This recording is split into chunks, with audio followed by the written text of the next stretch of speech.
Welcome to Keen on Green with Evan Rigsby, the podcast that dives deep into the world of environmental consulting from a multitude of perspectives. Join your host, Evan Rigsby, as he explores the intricate challenges and innovative solutions within the environmental sector. Hey everybody, happy summer, and today we have the very first summer episode for June 2025 of Keen on Green. Today I'm going to be bringing on my friend Carolyn Holowczak and a little bit about her. She is a professional wetland scientist with the great folks at BSC, and she has over 5 years of experience covering anything from wetlands to working with different species. And she has a master's degree in wetlands work from the University of Massachusetts. Today, I'm going to be really digging in to get her thoughts on a couple different things.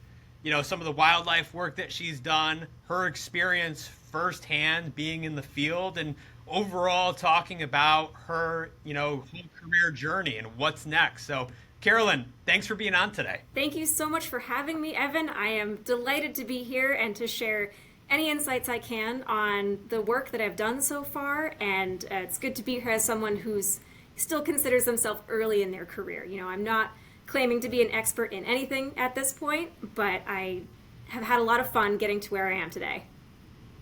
So one of the things that I think would be a great place to start is, Carolyn, one of the things I love about your background is, you have always been a sponge. And I think for a lot of people who, are looking to break into the industry, right? And, maybe they're at school right now. Maybe they're even as early as high school and they're being, I see this thing called environmental. I don't know what to do. I don't know what to study, how to get into it. Why don't you talk about some of those early days for you and, how you got here? Yeah. It's funny. I think I identify with an early career that a lot of people in the environmental sciences do, that when we were kids, we were outside a lot. I was one of those kids that loved being in the outdoors, connecting with nature, just spending time with my hands in the mud and just getting out there and being in the wilderness. And I was kind of drawn to the sciences at the same time. So as early as high school, I was kind of drawn to those science classes, those art classes that let me explore nature in ways that I wanted to. And, I was lucky enough to have an AP environmental science class in high school. So of course I took that and realized that environmental science is this umbrella that covers a ton of different topics. And as many interests as there are for people who like to engage with nature, there are avenues to pursue within the field of environmental science. It's very, very broad. So I'll pause you there. Yeah. And I know you're obviously doing a lot of wetlands work and so forth. Did you initially want to go for that path, or, did you try different avenues? How'd you get to wetlands? Yeah, I think it was kind of both focused and unfocused at the same time. I went into college with a general environmental science degree, and I knew that I liked plants. I knew that I liked birds. I knew that I liked hydrology. I knew that soils were cool. So I had a lot of things that I was interested in, and it was through taking a variety of different classes. In an undergraduate degree like environmental science, you are required to take the basic sciences, and they give you, at least in our program at UMass Amherst, we were able to take a class that introduced us to various topics within environmental science. And so I think I initially was drawn to hydrology and water conservation and plants. And the very first graduate level course that I took, kind of with these things in the background, getting experience in a lot of different classes, but the first graduate level course I ever took was a wetland plant identification course. And the reason I took that was because I loved pressing plants in classes that required me to go out in the field and collect leaves and flowers and press them and put them together in an herbarium collection. So I was again drawn to this plant side of environmental science. I took that class and realized, the plants that grow in wetlands are actually really adapted to live in these super saturated environments that most plants don't find hospitable. So learning about the different kinds of adaptations that plants have to these wet environments, I was like, wow, okay, wetland science is a thing. This is really cool. The next class that I took was a wetland ecology course, and we learned about the birds, and we learned about the plants, and we learned about the hydrology and everything that makes a wetland ecosystem special. And at that point was when it clicked, and I realized that wetland science really does combine all of these aspects that I'm interested in. Wetlands are also underdog ecosystems. We see them portrayed in public media as these dark, murky, bug-infested, leech-infested, spaces. But they really do a lot of good for the environment and for humans as well. They're filtering pollutants. They're giving us flood prevention and flood control. Perfect nurseries for a wide range of animals. And again, places for rare plants. So wetlands do a lot of good for the world, and felt like I had to jump into that. And I wanted to ask you on that. And by the way, I know Carolyn had mentioned plants, and just for everybody listening, off camera, she was saying how she has some plants right there that she's growing. I am not that person, and I kill plants religiously.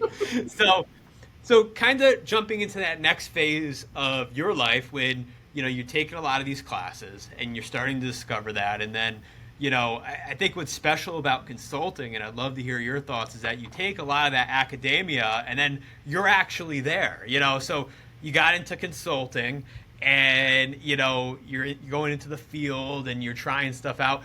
Talk about that experience, if you don't mind. I'd love to hear your take on it, how it was from that academia setting and really seeing, these for the first time and trying different things out. How was that for you? Yeah, I think consulting was a really good fit in that way. As I mentioned earlier, I was drawn to a lot of different areas and focuses within environmental science at the start. And environmental consulting, in the same way, gives us experience in lots of different areas of environmental protection, environmental regulations, data collection. So it fit in with that desire to learn constantly and constantly be exposed to new things. And I can say even to this day that every day on the job, I'm learning something new.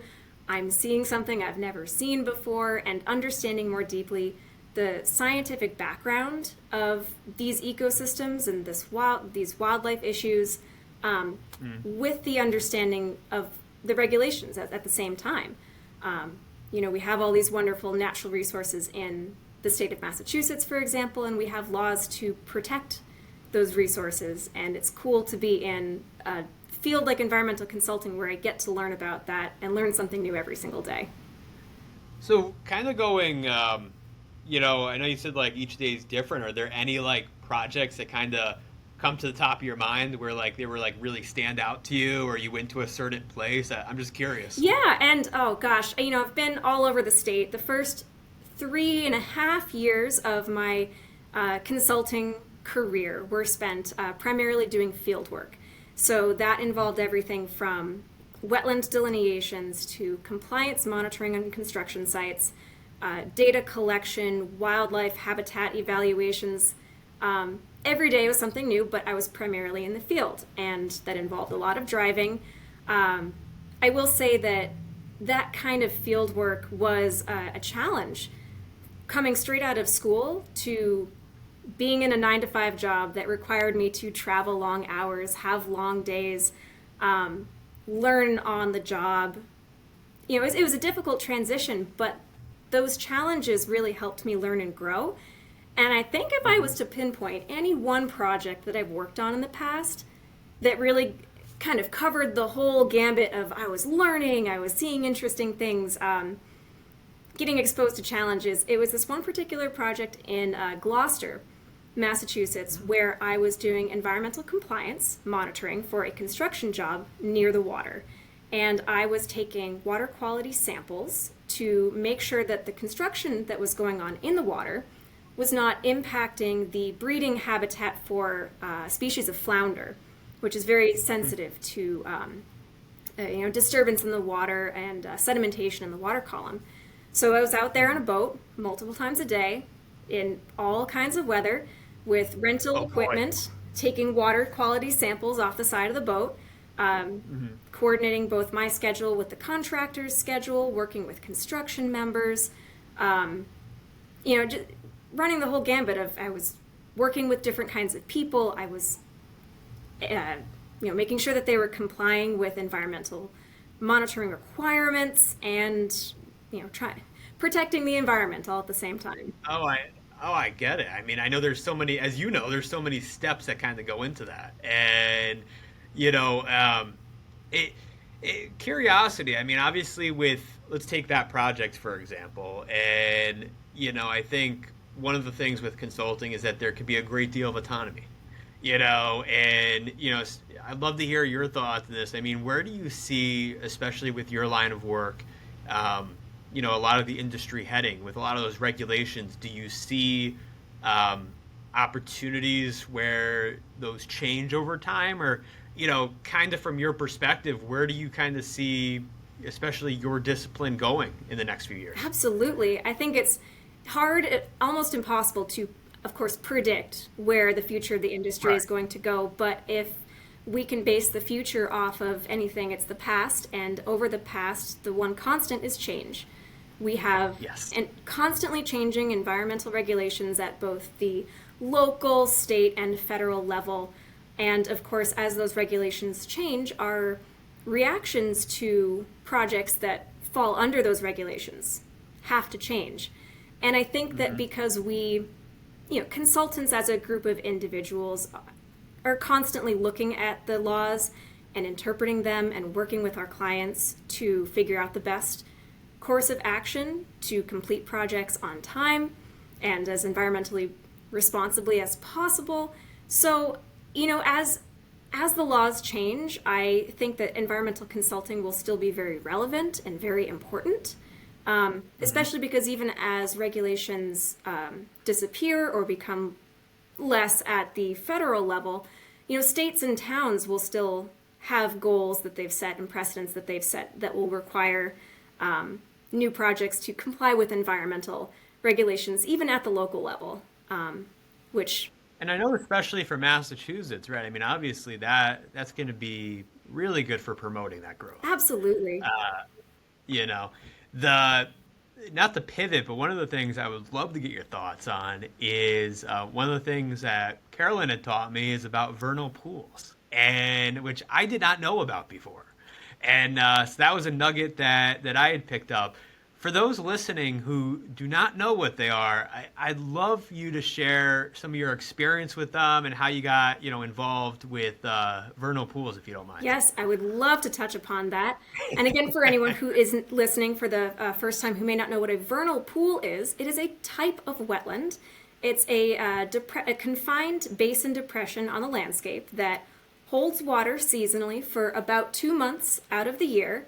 The key about vernal pools is that they are free from adult fish populations. So they provide a very unique habitat for obligate species such as salamanders and frogs, other invertebrates, for breeding grounds. So these confined basins, sometimes in upland forests, sometimes within larger wetland complexes, are special in that they provide habitat for a very niche selection of species to reproduce every year. And they both have protections and they don't have protections depending on which regulations we're looking at. It can get very complex how we protect these specific kinds of wetlands at different levels, but nonetheless they provide essential habitat, wildlife habitat functions, and are just unique in that the species that use them, like spotted salamanders and spring peepers and wood frogs,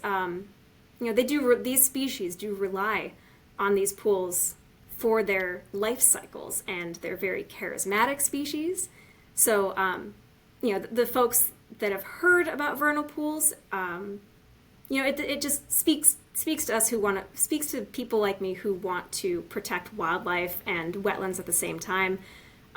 During those few weeks in the spring, they do become very active with frog calls and salamanders migrate to these pools. The first warm, rainy night in the spring, and you'll get all this amphibian activity in these tiny little pools, and then you can go back later and see the egg masses of these different species. Wow. So they can be very interactive. A great introduction to families and people of all backgrounds to go to a vernal pool and see all the salamanders and all the frogs wiggling around in there, and just kind of it's a great opportunity to engage people, and they're wonderfully unique ecosystems that deserve recognition and protection.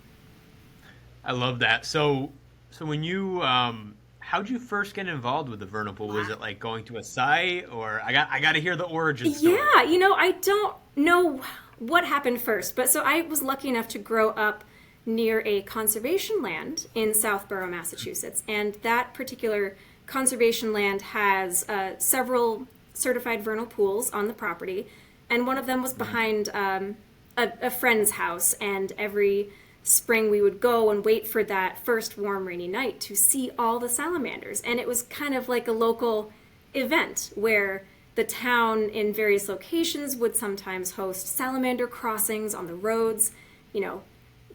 I get to stay up late on the first warm rainy night in the spring and help frogs and salamanders cross the street. How exciting is that?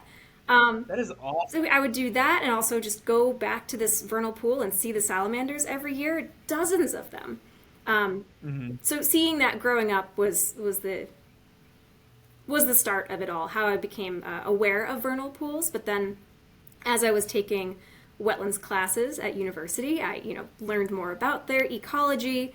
And as a consultant, I now do vernal pool surveys, and I am part of the Vernal Pool Association of Massachusetts. And so recently got to give a presentation on the vernal pool ecology and regulatory processes to protect vernal pools at the Massachusetts Association for Conservation Commission's annual conference at Holy Cross.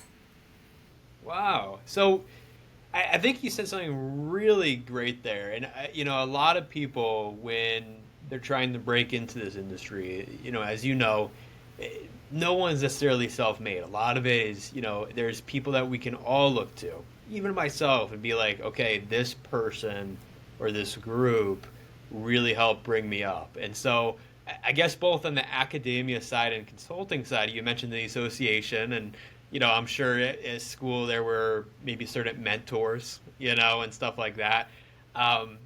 I'd love your thoughts with that, because I know there's a lot of people you met along the way, and, what did that look like for you? Absolutely. And, too many people to name, but certainly, friends and family growing up who encouraged me to be outside, and who encouraged the kid who was covered in mud and running up with turtles in her hand, being like, look at this. And they were like, yes, good job. Keep doing that. To all of my professors at UMass Amherst has some great environmental education programs, and all the professors there have been wonderfully supportive. It was in one of Scott Jackson's classes, that wetland ecology class that I mentioned, where he offered the opportunity for us students to attend MACC's environmental conference for the first time. So I will say that was a pivotal moment. But the friends and mentors I've met along the way a lot of them have been through MACC. So, using that conference as a way, I meet certain people there, and I've come back every single year.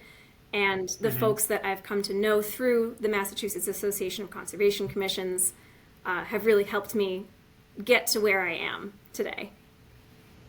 I love that, and I think there's a lot of value of these different groups, and just because you really never know who you're going to meet.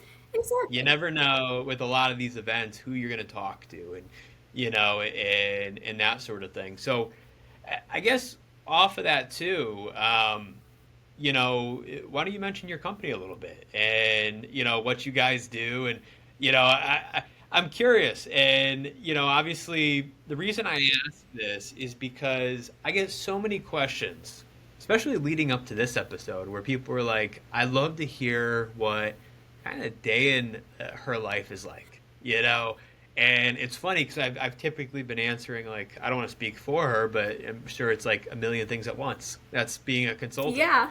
And, you know, what's like a day in the life for Carolyn? Yeah, it's a great question, and it has changed so much over the last, I think you mentioned I've been here at least 5 years. I did some math, and I think it's coming up on 7 years in consulting in general. Wow. And as I mentioned before, my days used to be primarily field work. I was doing wetland delineations, driving around the state, spending the full day in the field, using the vegetation, hydrology, and soils to determine the boundaries of those wetlands so that we can map them for different projects. Nowadays, what my day looks like is I am a project manager. I'm specifically focusing on a lot of utility and energy client projects, but I'm also a people manager at the same time. So every once in a while, I'll still get to go out and do a vernal pool survey and a wetland delineation in the field, but most days I am managing a couple dozen projects at any one time where we get information from a client that says we want to do, this project. What do we need to make that happen? And I, along with the folks at BSC Group, we receive that information and we analyze a project for environmental permitting needs, any licensing and permitting needs, any field work needs that need to happen to make that project happen. And then we proceed to help the client file for those permits, do the necessary field work. Sometimes we are consulting them on ways to make the project more efficient, more environmentally friendly. Then we will go through the life of a project where we submit the permitting, the project actively happens, and we are there through all phases of pre-construction, construction, and project closeout to, again, make sure that these projects are happening in the most environmentally friendly way possible. At the same time, I'm managing a team of about 5 people right now and 1 intern, so I am checking in with them. I am making sure that their schedules are aligned with their interests and their passions and their own career growth goals. Making sure that they have the necessary resources that they need to grow in their careers. And that's one thing that BSC does really well is, we support our people in their own personal growths and their job growths as well. I love that. And one question I had for you is, I think with consulting, a lot of people talk about the technical all the time, but as you know, there's a lot more to it. Like you had just talked about your team and, even the intern that you guys have. And a lot of that is not necessarily just the book IQ, but the social IQ. Oh, absolutely. And, I'm curious, has that been a really rewarding part of your career so far where, you're managing a group and, like you said, with their goals and stuff? What has that been like for you? Incredibly rewarding. I think that the fact that environmental consulting, like you said, we need that technical background. It's great to have that background in science, but the softer skills, like the communication, being able to relate to stakeholders and regulatory agencies that you're working with on a near daily basis is incredibly important. And I've always enjoyed working with other people, learning about them, and talking with them about projects. And I've found that working in the environmental consulting field, I'm working with a lot of like-minded folks. Not always, but most of the people that I interact with, both at work, on conservation commissions, clients, everyone wants to do the same thing. We all have a common goal of completing projects, with the environment in mind and, with all the regulations in compliance. So I very much enjoy talking with people about what I do and talking with people about projects. And it is a very important aspect of consulting.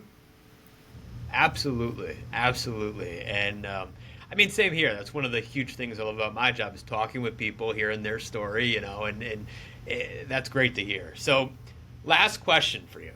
And we're going to kind of spin it around to a rapid fire here. So I always like to ask people at the end, maybe something that I didn't ask you. Or, like I said, I have so many people that are in university, they're hearing your story, and they're like, I want to do what Carolyn's doing.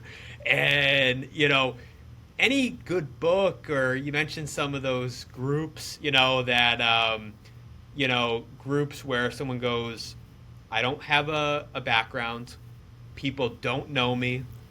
I've never been in environmental. I don't know how to spell environmental, Someone from the bare bottom where they want to, get into it, where they come to you. What advice would you give? Yeah, and at no matter what level you're at, I think engagement is key. So if you're at the very start of your career, can't spell environmental, you're working on it, find out where your passion is and follow that through. If there is a book that you really enjoy, I really enjoyed Bernd Heinrich wrote a series of books about animal adaptations in the summer and the winter. I think that if there is something that interests you, follow it and try to engage with the folks that are there. You mentioned, if someone wants to do exactly what I'm doing, well, then reach out to me. I'm available on LinkedIn. But the key is engagement and finding the people. It doesn't have to be one person, but I like to think of, all the mentors, all the people in your life who you look up to. What are the aspects of them that you look up to? What parts of them do you want to grow up to be? And just kind of collecting that group of people in your own circle, networking. The word networking gets thrown around so frequently these days, but it really is key. And it can be as simple as volunteer opportunities or just asking people for informational interviews, engaging with people on what they're passionate in. That might just kick in your own passions as well. But real engagement all the way. Find those organizations that are full of the people that are doing exactly what you love. There's so many out there. MACC is a great place to start. I always recommend them. Getting involved on the local level, every single town in Massachusetts has a conservation commission. So if you're not aware of your own town's conservation commission, that's a great place to start. These are volunteer-run organizations that are in charge of enacting the Wetlands Protection Act on the local level. So, Google search your town's conservation commission. Get involved there. See if they need any help with anything. See if they can just expose you to what's going on in your town.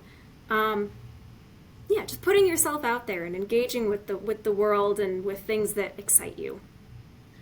I couldn't have said that any better. And I think for a lot of people, the hardest part is just, I'd say, going over the hurdle of being vulnerable. And, I think a lot of people, it's in our heads, it's mental. Do I reach out? Do I not reach out? And I've always been of the belief where I agree with you is just get yourself out there. Yeah. And, it's not like you have to be prepared, going in, it's just making the most of it. And I think most people in this field are, also very passionate about what they do. So if someone was to reach out to me and say, hey, I really love frogs. I really love vernal pools. Where do I get started? It would be my honor to chat. Yeah. And I think most people in the environmental consulting world are the same, and everyone has their own passions. And if you reach out and say, hey, would you want to talk to me about yourself for 15 minutes? Most people are going to say yes. And if they don't, you're not bothering them. So always reach out. Exactly. Well, on that note, I couldn't have thought of a better ending. Carolyn, thank you for being on here and kicking off our summer series. Guys, what I'm going to do is at the end of this episode and in all of the media that we publish, we're going to be including her LinkedIn if you want to reach out to her about vernal pools, about anything else in the industry, and we'll make sure that you guys have access to reach out to her. But Carolyn, thank you again. It's been my pleasure. Thank you so much, Evan.